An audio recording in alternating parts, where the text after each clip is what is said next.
السلام عليكم ورحمة الله وبركاته جماعة. وزارة التجارة خرجت تحديثات جديدة في تطبيق مرافق كوم. الهدف من هذا التطبيق هو أن المواطن يقدر يشارك مباشرة في مراقبة السوق.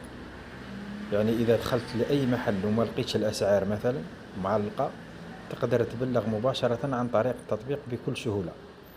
وزادوا حتى خاصية التبليغ على المنتجات التي ما فيهاش نظافة وما فيهاش أو فيها مشاكل من ناحية السلامة، باش تكون الرقابة أقوى وتحافظ على صحة المستهلك.